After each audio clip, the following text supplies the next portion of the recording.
Alikiba na Mbosso wameachia wimbo mpya ambao ni Buju, yani Alikiba akimshirikisha Mbosso. Wameachia kipindi ambacho wasanii wengi hawajaachia project. Tofauti na Mario, hamna msanii mwingine mkubwa ambaye ameachia project yani siku hizi 2-3. Sasa mapokezi ambayo ngoma hii imepata kidogo, naweza nikasema kwamba mimi binafsi bado sijaridhishwa kutokana na kauli ambayo Alikiba amekusema. Anasema kwamba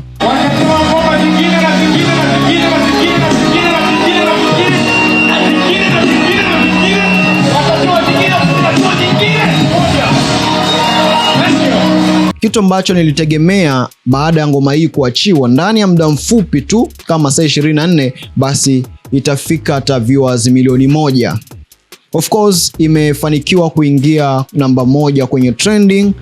Hicho ni kitu kikubwa sana kwenye mtandao wa YouTube na kushusha ngoma ya Mario wa Mombasa ambayo ilikuwa namba 1, but bado haijamaanisha kwamba imepata mapokezi makubwa kutokana na vile ambavyo watu wengi walikuwa wanatarajia, kwa sababu asilimia kubwa watu walijua kwamba hii ngoma ikiachiwa basi itakuja kuwa kubwa zaidi ya finale ambayo Bien na Alikiba wamefanya kwa pamoja. Ukiangalia namna ambavyo mapokezi yalivyo ya ngoma hii, wachambuzi wanavyoongelea swala hili, ni kama mfanano wa beat ile ya Over Gere kwenye huu wimbo wa Buju imeshusha thamani ngoma hii kwa asilimia kubwa sana. Yani watu wengi ile feeling ya kusema kwamba wanatamani wasikie, au ile tamaa ya kusema kwamba wanatamani wasikie ngoma hii inakuwa imeisha kutokana na beat.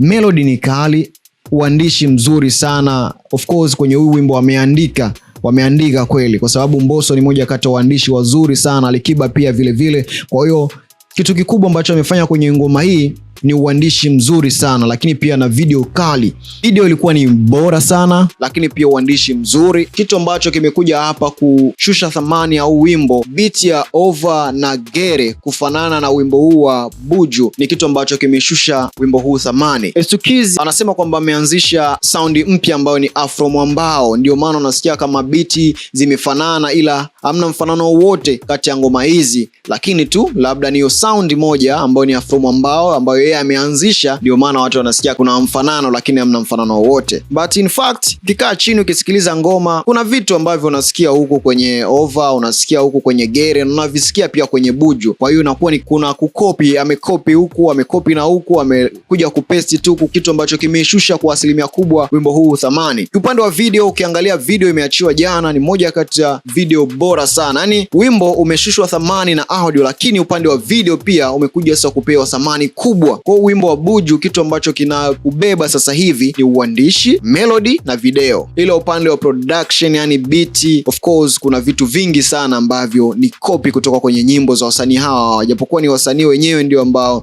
nyimbo zao zimekopiwa na kutengeneza kitu hiki kipya, lakini inashusha thamani kwa sababu watu wanatamani kusikia kitu kipya kutoka kwako. Of course Mbosso na Kiba ni wasanii wakubwa na ni watu ambao watu walitamani kusikia kitu kutoka kwao kutokana na ufundi wao wa uandishi, melody, uimbaji wao, yani sauti zao. Watu walitamani kusikia kitu ambacho wao wawili wanatengeneza kitakuwaje, kitakuwa na uzito gani. Imekuja kufelishwa na nini? Production, ambapo producer ambaye ameproduce ngoma hii kidogo amewafelisha. Upande wa video, watu wa Fole, shout out kwao, wamefanya video kubwa sana, wamefanya video bora yenye hadhi ya nyota 5. Ukiingia YouTube ukiangalia hii video, sema of course hii ni moja kati ya video ambazo ndio ile msanii amefanya audio mbovu, lakini video inakuja kumuokoa. Hichi ndicho kitu ambacho watu wa Fole walikifanya, walihakikisha kwamba video inakuwa bora zaidi, yenye hadhi ya kuendana na wasanii hawa wawili. Ukiangalia mpangilio, scenes za video, color grading, ukiangalia kila kitu of course kwenye video kiko vizuri sana. Yapi maoni yako hapa? Umeangalia video, umesikiliza audio, unaona kuna kitu gani ambacho kimekukera, au ngoma ambayo ulikuwa unatamani kutoka kwa Alikiba na Mbosso hadhi yake ndio hii ambayo umepewa, yani wamedeliver kitu ambacho wewe ulikuwa unatarajia kutoka kwao, au wamedeliver kitu ambacho kipo chini ya kiwango vile ambavyo ulikuwa unatarajia? Drop hapo comment yako. Mimi ni Abdul Juma the Monster na hii ni Dems Media. Usikose kusubscribe, like na kushare na wana, lakini pia na kutufollow kule Instagram, TikTok na Facebook. Tunatumia Dems Media 1. Tukutane kwa wakati mwingine kunako majaliwa Mwenyezi Mungu. Bye bye. Ciao.